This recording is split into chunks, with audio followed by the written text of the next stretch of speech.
Jacques Auguste de Thou was a French historian, book collector and president of the Parlement de Paris. Like Jacques Auguste de Thou was the grandson of Augustin de Thou, president of the Parlement of Paris, and the third son of Christophe de Thou, premier président of the same parliament, who had had ambitions to produce a history of France. His uncle was Nicolas de Thou, Bishop of Chartres. With this family background, he developed a love of literature, a firm but tolerant piety, and a loyalty to the crown. At 17, he began his studies in law, first at Orléans, later at Bourges, where he made the acquaintance of François Hockman, and finally at Valence, where he had Jacques Auguste for his teacher and Joseph Justus Scaliger as a friend. He was at first intended for the church. He received the minor orders, and on the appointment of his uncle Nicolas to the episcopate succeeded him as a canon of Notre Dame de Paris. During the next 10 years he seized every opportunity for profitable travel. In 1573 he accompanied Paul de Foix on an embassy, which enabled him to visit most of the Italian courts. He formed a friendship with Arnaud d'Orsat, who was secretary to the ambassador. In the following year he formed part of the brilliant cortege which brought King Henry III back to France, after his flight from his Polish kingdom. He also visited several parts of France, and at Bordeaux met Michel de Montaigne. On the death of his elder brother Jean, who was matron des requêtes to the Parliament, his relations prevailed on him to leave the church, and he entered the Parliament and got married. In the same year he was appointed Consular d'Equité. He served faithfully both Henry III and Henry IV, because they both represented legitimate authority. He succeeded his uncle Augustin as président à mortier, and used his authority in the interests of religious peace. He negotiated the Edict of Nantes with the Protestants, while in the name of the principles of the Gallican Church he opposed the recognition of the Council of Trent. After the death of Henry IV, de Thou had a disappointment. The Queen Regent, Marie de Medici, refused him the position of premier président of the Parliament, appointing him instead as a member of the Conseil des Finances intended to take the place of Sully. This was to him a demotion. He continued, however, to serve under her, and took part in the negotiations of the treaties concluded at Saint-Ménehould and Loudun. He died in Paris.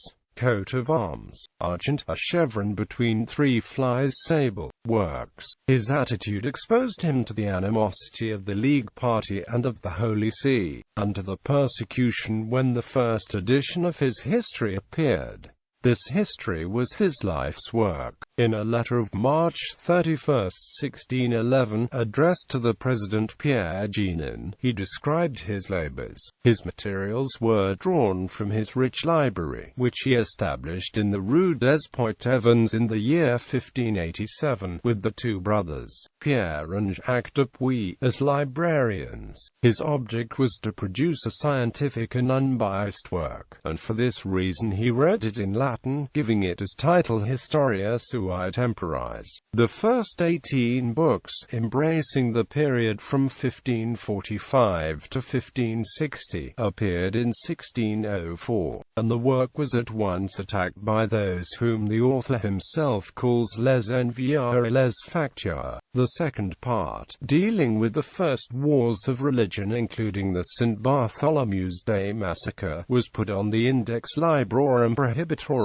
The third part, and the fourth, which appeared in 1607 and 1608, caused a similar outcry. In spite of de Thou's efforts to remain just and impartial, he carried his scruples to the point of forbidding any translation of his book into French, because in the process there might, to use his own words, be committed great faults and errors against the intention of the author. This, however, did not prevent the Jesuit Father Maco from accusing him of being being a false Catholic, and worse than an open heretic. De Thou, we may say, was a member of the Third Order of St. Francis. As an answer to his detractors, he wrote his memoirs, which are a useful complement to the history of his own times. To De Thou we also owe certain other works: a treatise De Reaccipitaria, a life, in Latin, of Papia Masson, some Poemata Sacra, etc. Editions.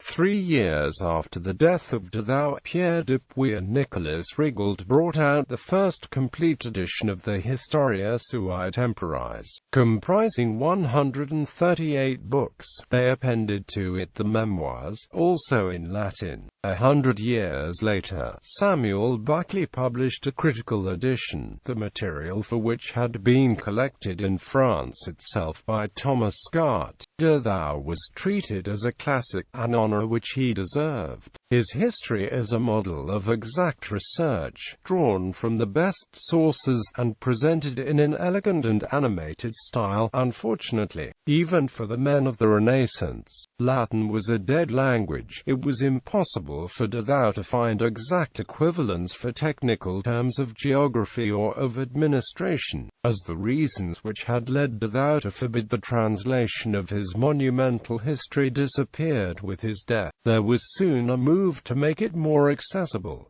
It was translated first into German. A Protestant pastor, G. Boule, who was afterwards converted to Catholicism, translated it into French, but could not find a publisher. The first translation printed was that of Pierre Duras, but it is mediocre and incomplete. In the following century, the Abbé Prévost, who was a conscientious collaborator with the Benedictines of St. Maur before he became the author of the more profane work Man and Lescaut, was in treaty with a Dutch publisher for a translation which was to consist of 10 volumes. Only the first volume appeared, but competition, perhaps of an unfair character, sprang up. A group of translators, who had the good fortune of being able to avail themselves of Buckley's fine edition, succeeded in bringing out all at the same time a translation in 16 volumes. As to the memoirs, they had already been translated by Le Petit and Desifs. In this form they have been reprinted in the collections of Petitot, Michaud and Bouchon. For his life may be consulted the recollections of him collected by the brothers Dupuy, and the biographies by J. A.